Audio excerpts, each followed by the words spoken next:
It is time for us to reconvene. What happened to it? It disappeared. There was a.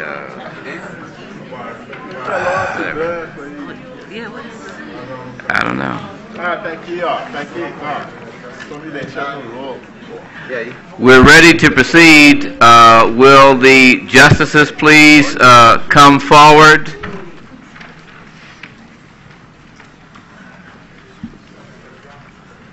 It's 44 minutes after 4. We have, just for your honors information, we're going to be finishing up women's rights.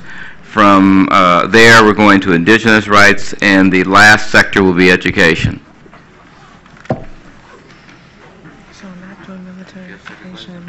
Thank you. Yesterday we adjourned before we got to our second witness on women's rights. I would like to call that witness Ms. Stephanie Mingo. I don't know.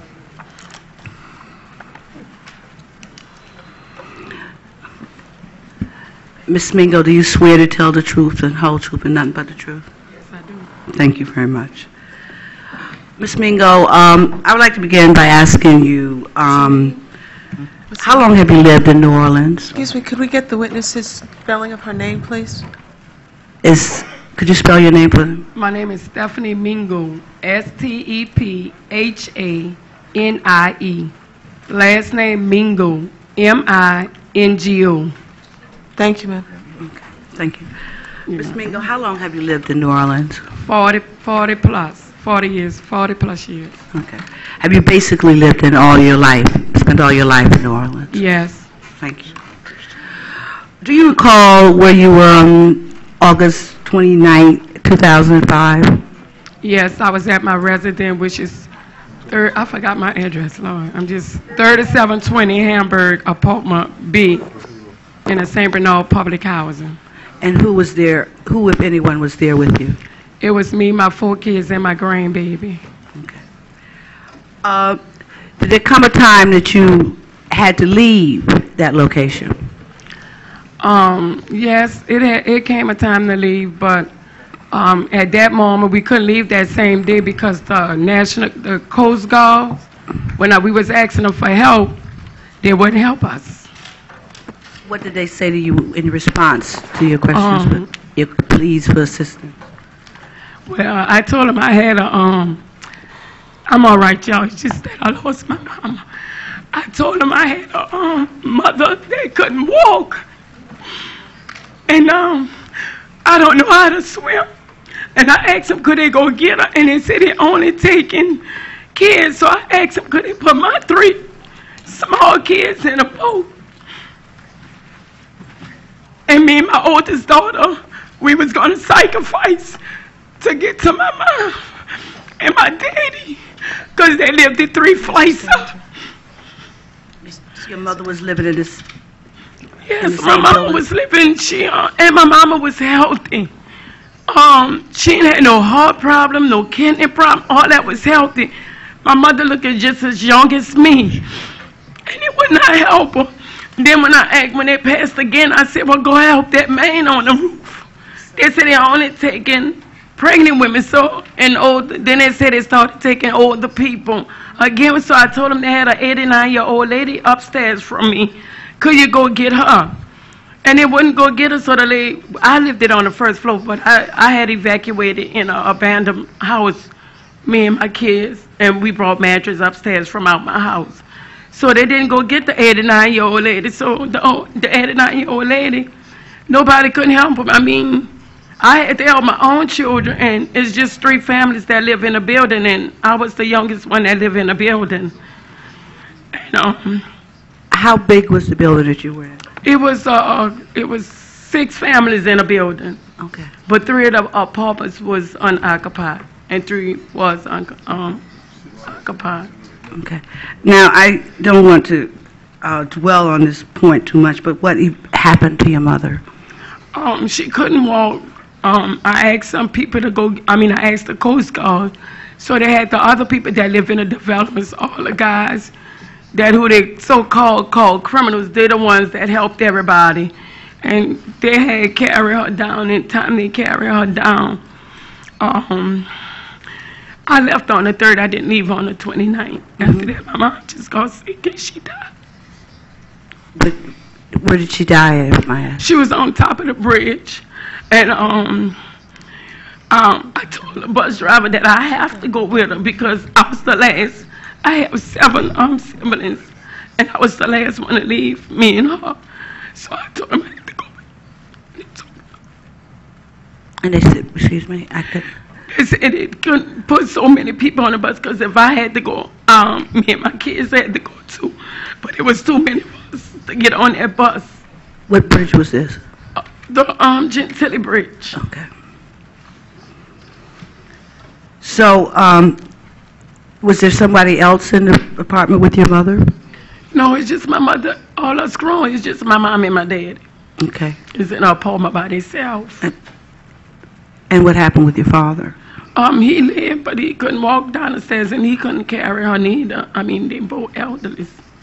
But not elderly. To me, they're young because they're number 65. I look at that as young people. I mean, they're young, you know. 65 is young. How long had you lived in the St. Bernard Parish Project? Is that the name of it? It's not St. Bernard Parish, it's St. Bernard Development. I lived there 40+ years. Okay. And where do you live now? I live in an Ivoryville public housing, which I hate. I want to go home. Why can't you go home to St. Bernard? Why? Because I guess I'm just not one of them rich folks, and I guess I'm not into politics. And I've been fighting, I've been trying, I've been doing my very best. I've been trying to go home. I even begged them and told them, if I have to work and have a can and just pick up donation. I'm in a 4-bedroom right now I'm in a 3-bedroom, but I had a 4. I would take a 1-bedroom just to get home. In a minute, you're going to see that they said that it couldn't be repaired. It could be repaired. It don't have to be knocked down. But, you know, it's have some people, I know I'm already the half not.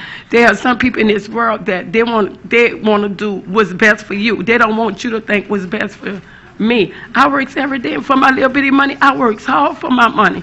Where are you employed? I am employed at the Orleans Parish School Boom. And how long have you held that position? I ain't been there that long. I just been there 10 years. Well, 10 years, yeah. It's a long time to a lot of people. What do you do there? I'm a technician. What? I'm a manager. I'm a technician at the side food service. Okay.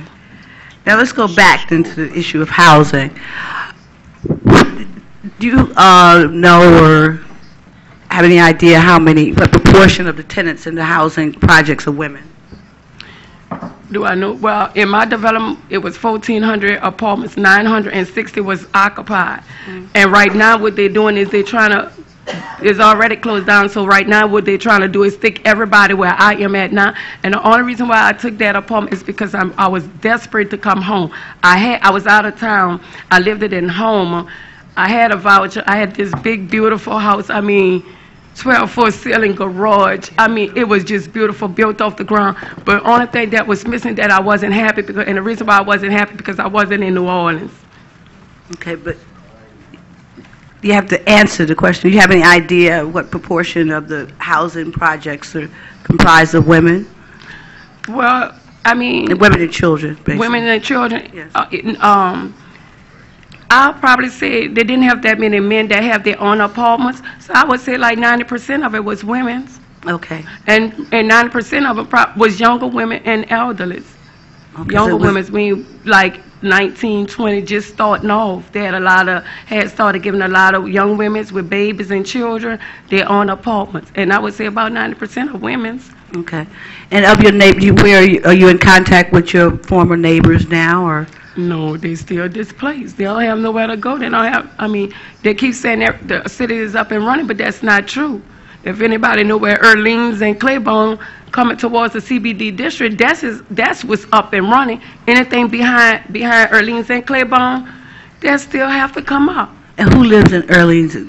Could you describe the... I'm saying Orleans and Claiborne, that is where and really don't care if the politicians, that's what they worrying about. They worry about their Jazz Fest, the Essence Fest, the French Quarters. They're worrying about their tours. They're worrying about things like that. But by me just being a little person, what I said, they're not hearing what I'm saying. But you know that everything is just not up and running. Anything behind, and that's public housing, public schools. I even be out there fighting for charity hospital, the homeless. I do all of that. And them people not listening to me. They're not even hearing me. Okay.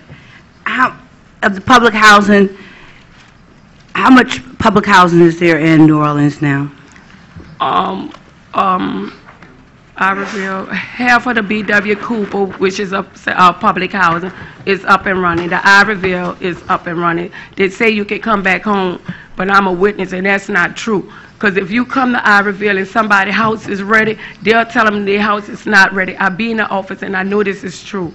They have the River Garden up there, which they want to do St. Bernard, and a River Garden, and I read in my bricks. I want something nice, but right now I keep telling them this is not a time for to knock down our apartments and rebuild. And the reason why I said that, before the hurricane, they have these complex Imperial Driveway.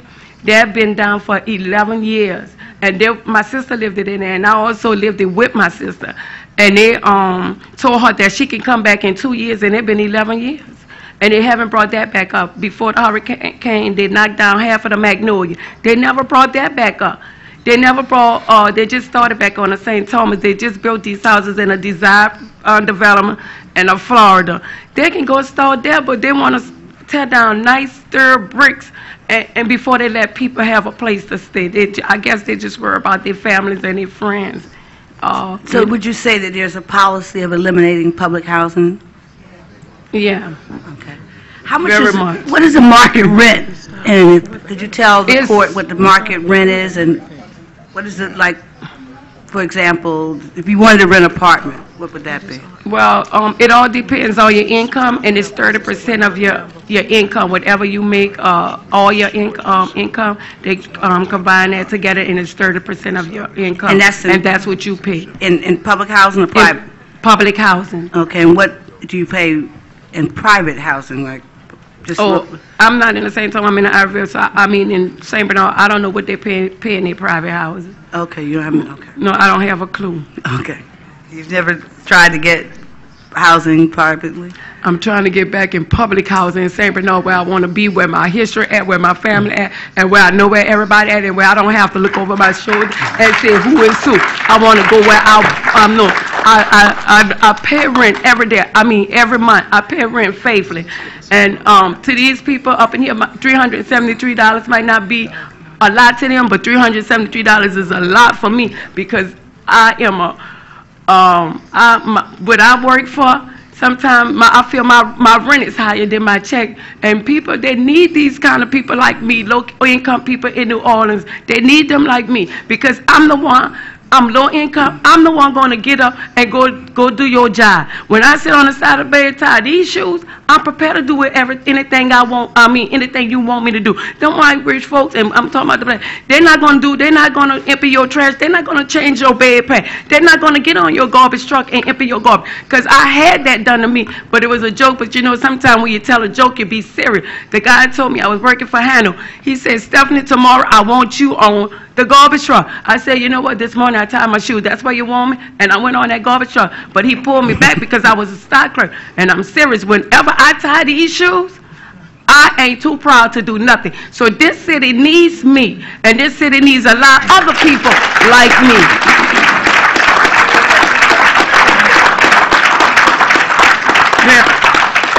And I hate to say this, but I'm going to say it anyway. They always talking about who fighting who and who killing who. But they never said about when Bush and Saddam, they had all them people. They was fighting against each other, Saddam and Bush. They were fighting against each other, killing each other. They ain't saying nothing about that. Bush live in public housing. They don't put him out public housing. Why they won't put me out of public housing?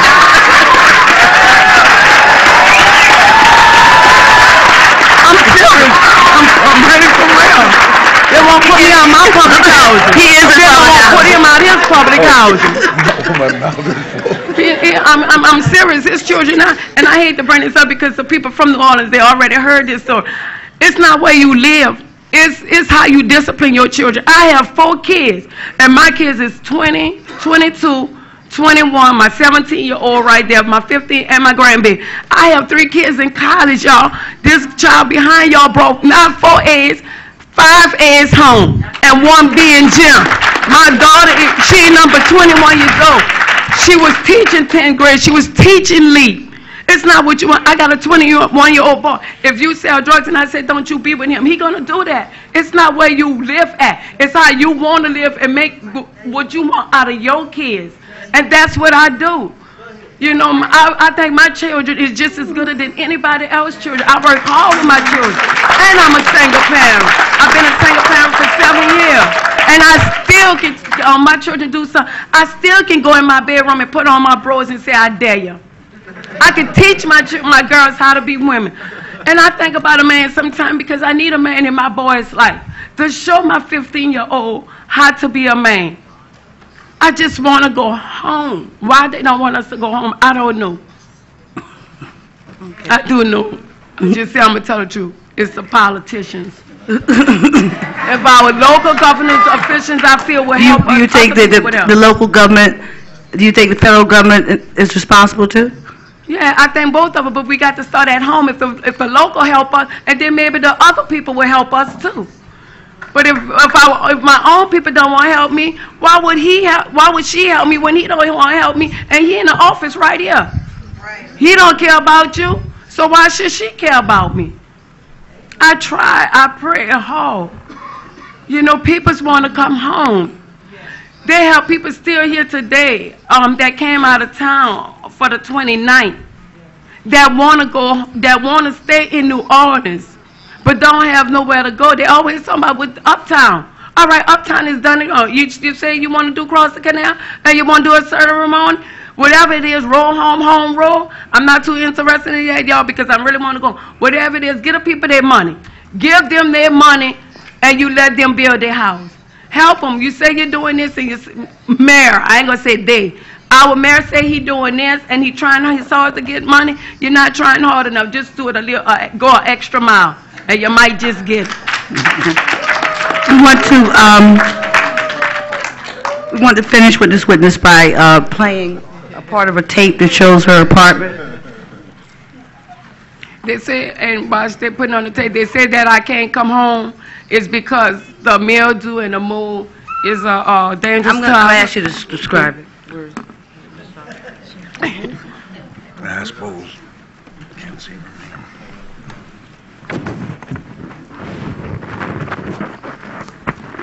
So could you turn around and describe for the audience, if you will, what these scenes are? This is going through. It's a videotape. Is it somewhere you can Who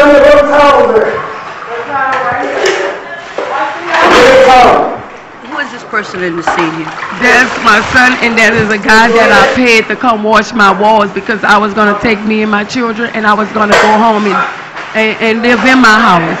So he, that floor was, if you would have saw it, would have touched your stomach both times. He get finished, the floor was white.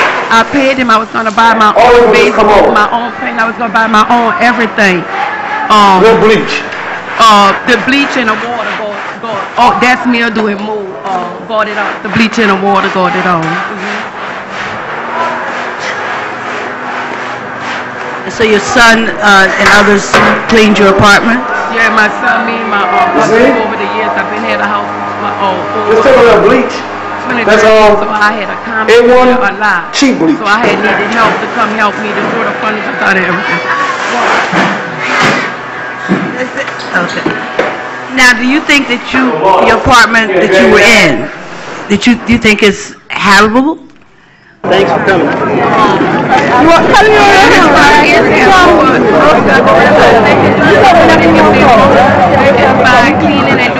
Can everyone start gathering here by the stage? Come on up, we're going to have some... Especially saying that I was not suitable about it or whatever it takes. I just want to be home. here. So you would be willing to waive your right to sue if you went home and I something? would waive that right to sue. Because I'm going to tell you a secret, I've been living with it all my life. In the courts to reopen public housing. What is it? Who said, you say, would I waive my right? I'm living in it right now. And you go to Hannah and tell them, that's how you know they just want to get rid of you. I'm living in it right now. Okay. And you go put in a complaint and it's no difference. All right, we'll send somebody out. So you really have to do that really yourself. Okay. They treat us wrong, and another thing, I think there is discriminating because I am a woman. Why do you think you discriminate because you're a woman? Because first of all, when in my group, when they have guys that go ask for different things, we can do different things. But if I was to go like on my own and ask, well, come on, let's get together and have a meeting and talk about it. Their schedule too busy. But if another guy that's in my group will come and ask for that same question, they'll be like, yeah, and it will set a meeting up. So you think that there's discrimination in the treatment of women? Hey. By who? By the authorities, the politicians, city councils, all of them. But just this same little person that sit in the same chair, I'm going to sit on my porch and watch all of them. Someday. It might not be today, but someday I'm going to watch them. All right, that ends our questions. If the judges or members of the panel have any questions for this witness.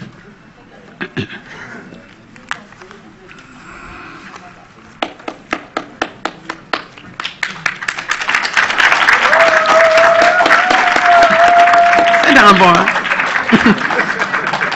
I love my baby. But your cheering squad, huh? Yeah, that's my kids. They love me so much, and I love them so much. Does any of the justices have any questions for this witness? Yes, Justice Ayatara.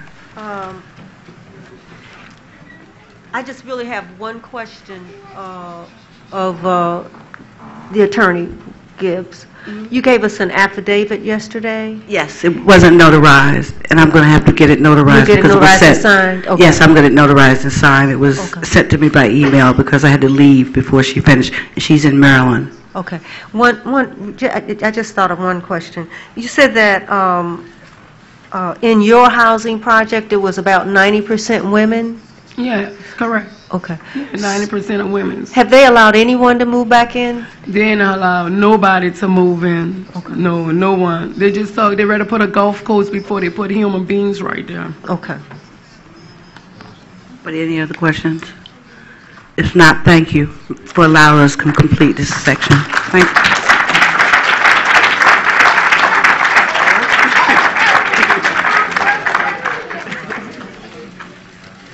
Your Honors, we're now going to go into the Indigenous Rights sector with Attorney Efia Nwangaza.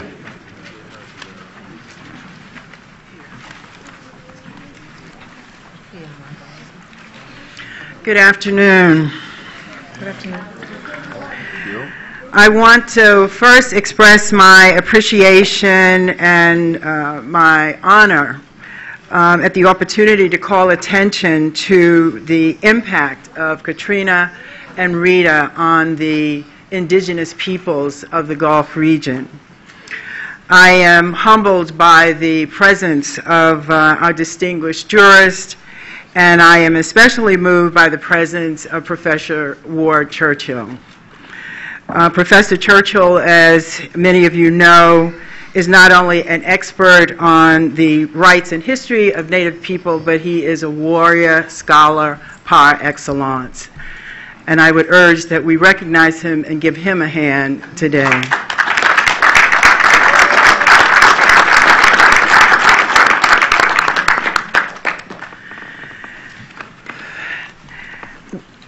There is a child's ditty that Sister Dr. Frances Cress Welsing reminds us of when she challenges us to look at the issue of global white supremacy.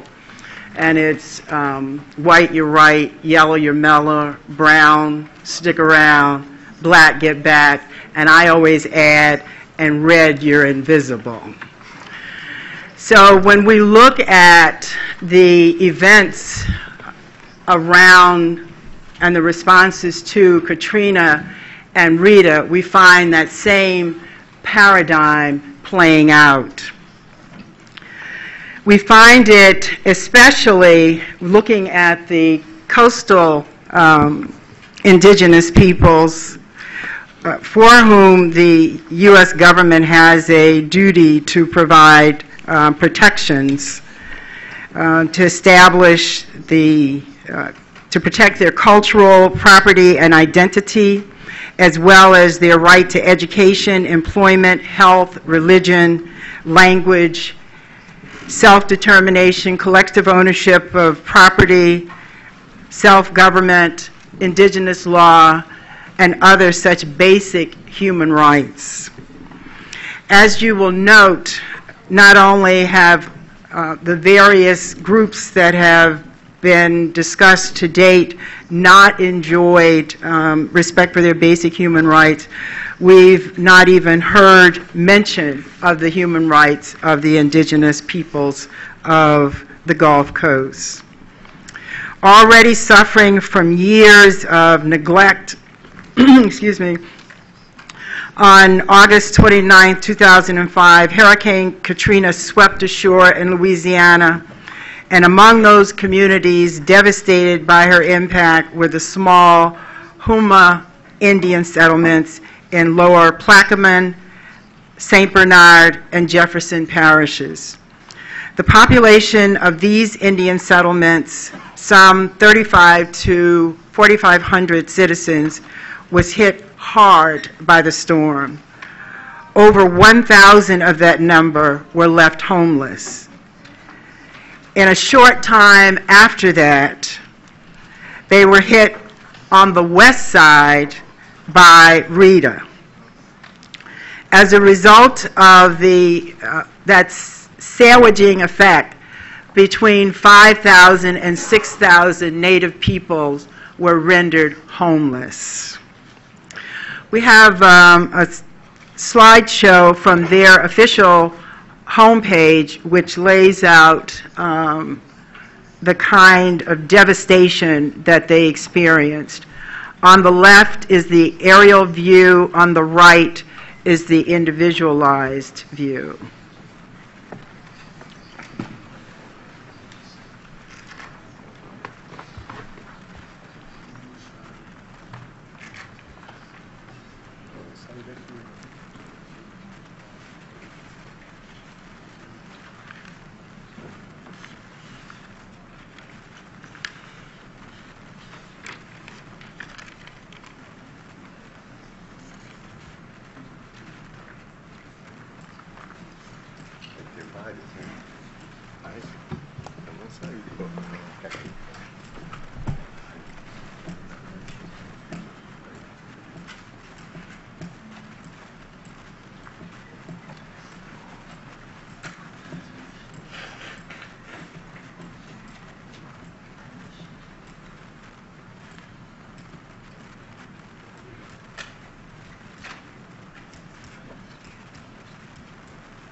Because they live on the bayou, they were especially affected with water damage.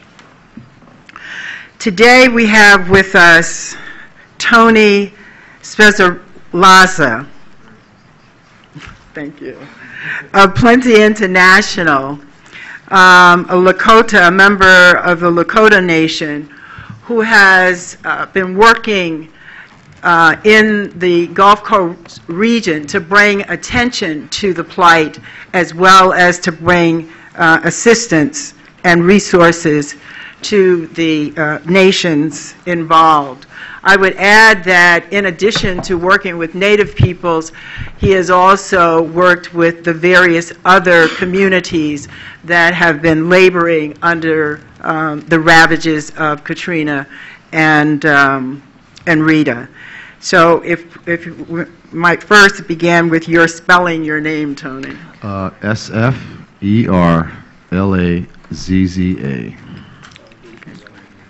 Okay. Do you swear or affirm that you will tell the truth and nothing but the truth? Oh. Okay. And your position with Plenty International? I am the director of Plenty International. We do disaster relief, mostly in third world countries. Okay. And would you tell the jurists a brief history of Plenty International? When was it founded? It was founded in '74. We had grown too much corn on our farm in Tennessee and decided to give it to the homeless people in Nashville. We came up with the word plenty. After that, there was a big earthquake in Guatemala in '76. We were doing financially pretty well back those days, growing food, so we sent 150 men with tool belts to Guatemala for an earthquake that they had down there that killed 23,000 people. We worked hand in hand with the U.S. Army, and we built about 200 homes for the people down in Mexico. When did you come to the Gulf region? I was out in Pine Ridge, South Dakota, which is the poorest county of our country, and I was called by a Michael Moore movie maker to please go to the home and nation and teach the young youths carpentry. I was a teacher of youth groups out on the reservation. Michael sent for me to come, so I went to the home and nation about 2 or 3 months after the storm and taught the youth groups there how to re-shingle their tribal office. We gave them all air tools and nail guns, and to this day these kids have probably put about 600 roofs on.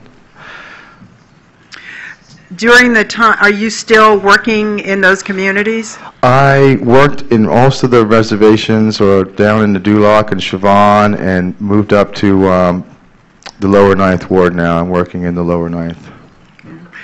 And with the exception of the lower 9th Ward, the others are all Native communities? They were all Native communities that were really hit hard, and usually when something like this happens, the community would chip in and help each other, but something this big was just too much for them to handle on their own, and they needed help. Did you all have to bring in resources, or were you able to obtain resources through FEMA? Geez, wait till you hear this one. There was no resources there at all. Our food was coming. We opened up a free store with an organization called Four Directions. Our food was coming from Islamic Relief. They were sending us health food, Paul Newman's, Amy's, the best food you could imagine. This wasn't just commodities like I'm used to where I come from. And there was no Red Cross service there. I didn't see them one day. And FEMA? No such thing. And you have been involved since roughly 90 days following the... I'm celebrating almost 19 months or more here in Louisiana. And at this point, has FEMA or the Red Cross made an appearance? Not at all. I haven't seen them at all. They came to Buras, where I set up a temporary shelter for people, and gave me 1 bottle of water. When I asked for the second one, they said they didn't have enough. What non-governmental organizations have you been able to attract? Well, I've been honored to help a lot of these organizations get started. Most of these nonprofits, this is all new to them. They've never done this before. They want to do the right thing. We gave Common Ground their first check to get their organization going. I built the bathrooms at NEVA, which is the lower 9th Ward empowerment program, and built a few community centers in this town. Have you been able to get the communities talking to one another? Yes, the people here are very angry, and they should be.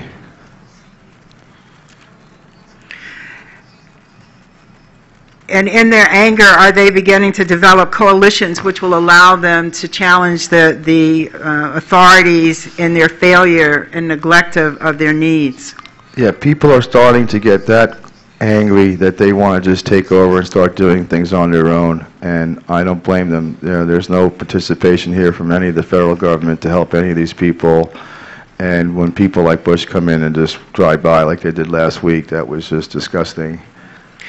What, if any, impact have you noted on the cultural well-being of the Houma people?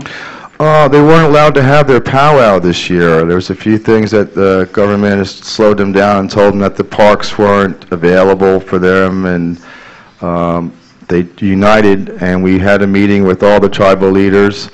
That everybody had a problem. They're trying to be federally recognized. There's one area where they built a levee 6 years ago on one side of the property, but never on the other side. So when a 10-mile-an-hour wind comes in from the east, the whole town is underwater. So it's pretty unsafe for children, and that story did make the New York Times front page, but it's exactly the same, and I'm sure their levee is put way on the end of the list of getting put in. Is that the rationalization for that kind of design based on the fact that they have been trying for 21 years to be federally recognized? Yes, and they just lost that recently in a court. I understand that they lost the right to be federally recognized because they were too interbred, is what I was told. God bless America. Well, you can't win, right? Either you're not enough or you're too much. Okay. Health services. Have you had an opportunity to observe health services available to? You know, when I got to the reservations, there was actually no health services. The library is still not repaired. There was really nothing there at all. If it wasn't for the volunteers that came through, nothing would have got done, and actually most of them were from Canada, and most of them were women. So Lakota belief is women will save the world, so God bless all you women. Had the schools been reopened? Some of them, yes. Some of them have been opened. Some of the areas are still so underwater that I don't know if the people will ever be able to go back.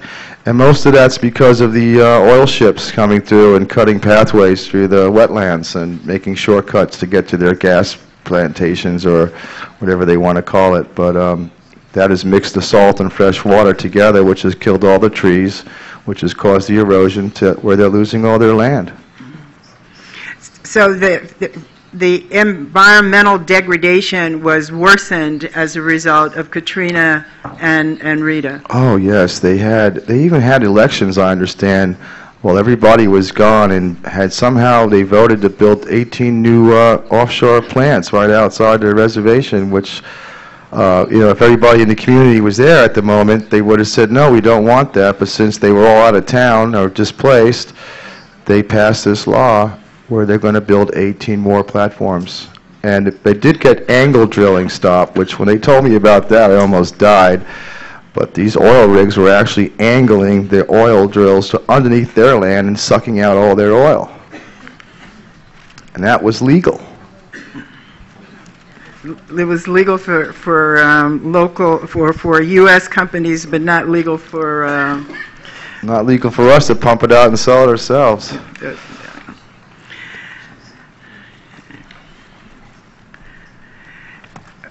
In your conversations and your observations with the Homa and other coastal Native peoples, were you able to discern what they consider primary problems or issues and appropriate solutions?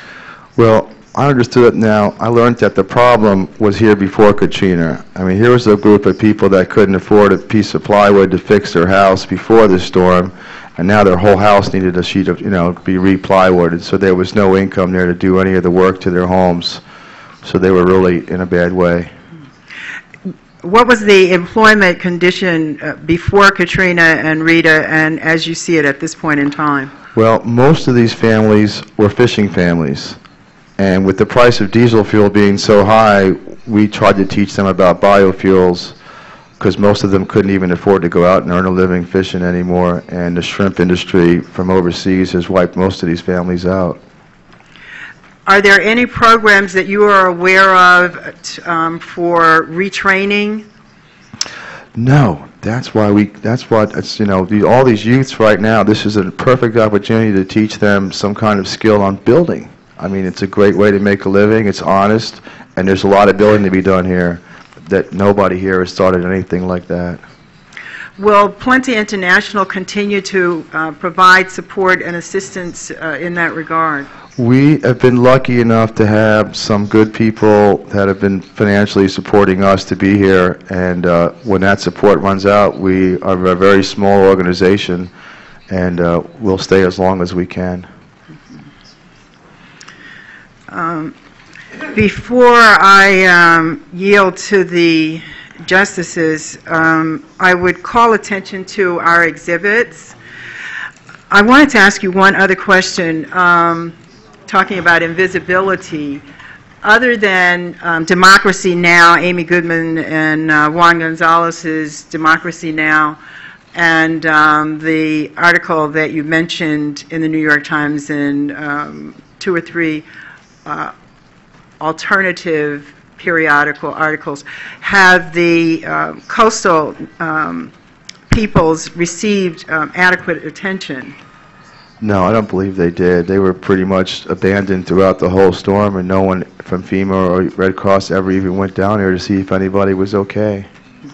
They were pretty much left on their own. The Red Cross set up their first center in the Garden District of New Orleans, which is a wealthy area where people weren't affected by water, just wind.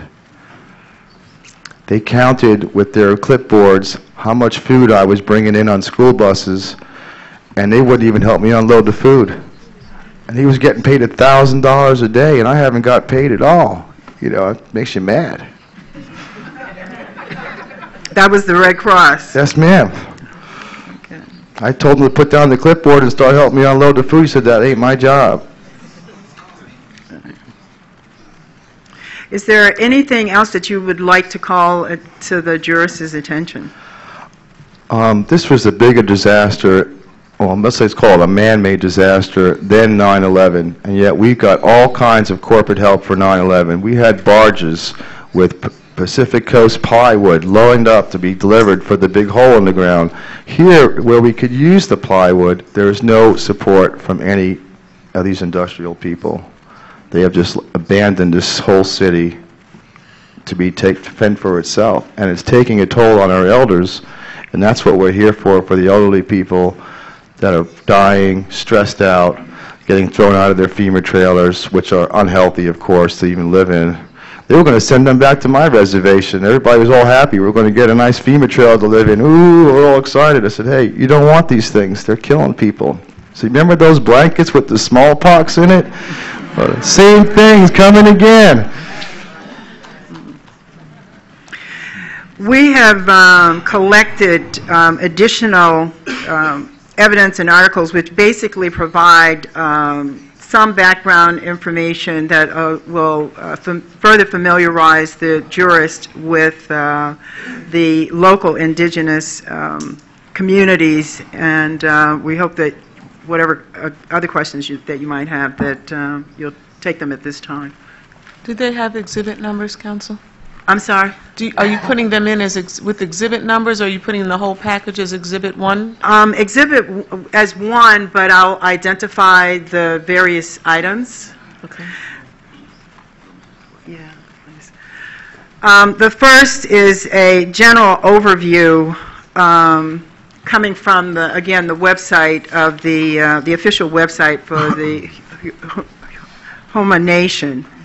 The second is an article that was published in Indian Country Today, September 9, 2005, that talks about the impact of Katrina. The third element is an article again appearing in Indian Country Today, published September 15, 2005, the aerial survey, and of course you just saw the slides of that devastation. The fourth is an article, an essay that appeared in the Louisiana Coastal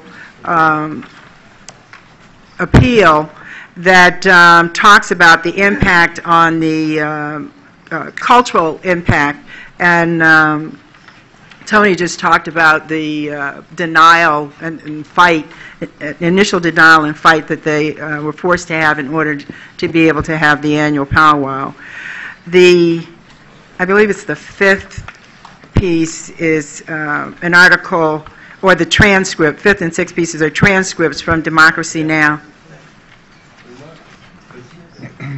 That are interviews with the chiefs of both the United Homa Nation and the Pointe-a-Tien Indian tribes. And then there is a list of other website links that you all might wish to consider for further examination. Two elements which are included are federal reports assessing the impact on housing and civil rights. Given the volume of the documents, we're unable to reproduce them, but they are both on the internet.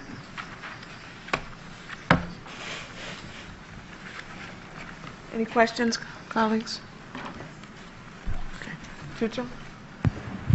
Mr. Garcia. Thank you, Tony, Gracias, Tony. Oh, thank por you. revelarnos a nosotros, lo del jurado, For bringing to our attention as judges sobre la presencia indígena aquí en el Golfo about the situation of the indigenous presence and people here in the Gulf Coast y la resistencia cultural que han tenido aquí los indígenas and the cultural resistance by indigenous peoples para preservarse después de 27 ataques naturales. to preserve themselves after 27 natural calamities.